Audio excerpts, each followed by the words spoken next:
सिंचाई विभाग द्वारा तीस्ता ब्रिज मरम्मत किया जा रहा है, जिसके कारण गाजोलडोबा स्थित ये ब्रिज बंद रहने से आम लोगों के साथ साथ पर्यटकों को परेशानी हो रही है। पिछले दिनों राज्य के सिंचाई मंत्री आकर अधिकारियों के साथ बातचीत की थी। वहीं गुरुवार को गाजोलडोबा डेवलपमेंट अथॉरिटी के वाइस चेयरमैन तथा राजगंज विधायक खगेश्वर राय ने इस ब्रिज का काम जल्द खत्म कर इसे चालू करने का निर्देश देने के साथ साथ स्थानीय व्यवसायियों के हाथों में 6 स्टॉलों के चाबी प्रदान किया।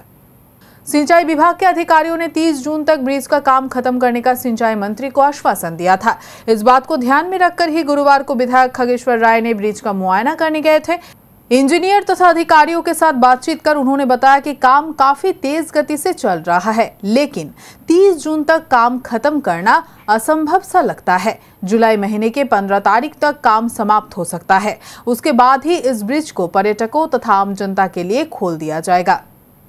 इसके साथ ही पर्यटकों की बात को ध्यान में रखते हुए इलाके के व्यवसायों के लिए गाजोलडोबा डेवलपमेंट अथॉरिटी के कोष से लगभग 90 लाख रुपए खर्च कर 6 दुकानें बनाई गई है। इन दुकानों का उद्घाटन गुरुवार को करने के साथ साथ दुकानों की चाबी 6 लोगों में बांटी गई। इस मौके पर गाजोलडोबा डेवलपमेंट अथॉरिटी के कुछ अधिकारी, समाजसेवी अरिंदम बनर्जी सहित अन्य उपस्थित थे।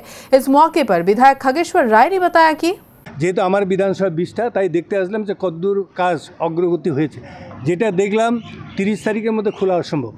তো যেটা দেখলাম যে 20টা টোটাল 6 ইঞ্চি যেটা ভাঙতেছে, এত কঠিন কাজ, মানে এতগুলা মিস্ত্রি লাগিয়েছে, মানে ভাঙতে প্রচুর সময় লাগে। তাতে আমার আইডিয়া হলো ভাঙতে আরও 10-12 দিন লাগবে। কাজে 30 তারিখের আগে সম্ভব না। যেটা আধিকারিকরা আছে, যেটা শুনলাম যে জুলাই 15-20 তারিখের মধ্যে খুলে দেবে, টোটাল রাস্তাটা কমপ্লিট হবে। এবং নিশ্চয়ই আমি আশা রাখবো যারা এজেন্সি আছে এবং আধিকারিকরাও এখানে আছে, তাদের সাথে কথা হলো এবং তাদেরকে রিকোয়েস্ট করলাম যে এলাকার পাবলিকের জনসাধারণের স্বার্থে, বিশেষ করে ট্যুরিজম, এত ট্যুরিজম এখন নেই যেহেতু ব্রিজটা বন্ধ, অনেক পাবলিকেরও অনেক অসুবিধা হয়। আমি নিশ্চয়ই রিকোয়েস্ট করব, আবেদন করব, ইঞ্জিনিয়ার আছে, ইঞ্জিনিয়ারের সাথে কথা হলো যে জুলাই 15 তারিখের মধ্যে তো সাধারণ পাবলিকের স্বার্থে, ট্যুরিস্টের স্বার্থে, দোকানদার ব্যবসায়ীদের স্বার্থে আগামী 20 জুলাইয়ের মধ্যে যাতে কমপ্লিট হয়ে যায়, এটা আমি অনুরোধ রাখলাম তাদের কাছে।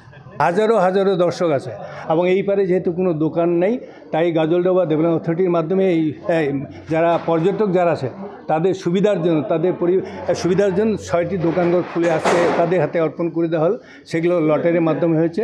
নিশ্চয়ই আমি আশা রাখবো যারা পেয়েছে ভালো করে দোকানগুলো চলবে এবং যারা পর্যটক আছে, যেহেতু এই পারে কোনো দোকান নেই, তাদের সুবিধার জন্য বিভিন্ন রকম দোকান, 6টি দোকান হবে এবং এই দোকানগুলো হওয়াতে যারা পর্যটক, বাইরের পর্যটক যারা আছে তাদের অনেকটা সুবিধা হবে।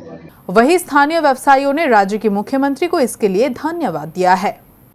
আগামীতে আশা করি আমাদের দোকান ভালোই চলবে। পর্যটকরা এখানে আসে বিভিন্ন মরশুমে, তারা ওই পারে যতটা তারা বিনোদনের পাশাপাশি একটা তো লোকের খিদা পেয়ে থাকে ঘুরতে গেলে, সেই সব আমরা এখানে তারা পাচ্ছিল না, তাদের কষ্ট হচ্ছিল।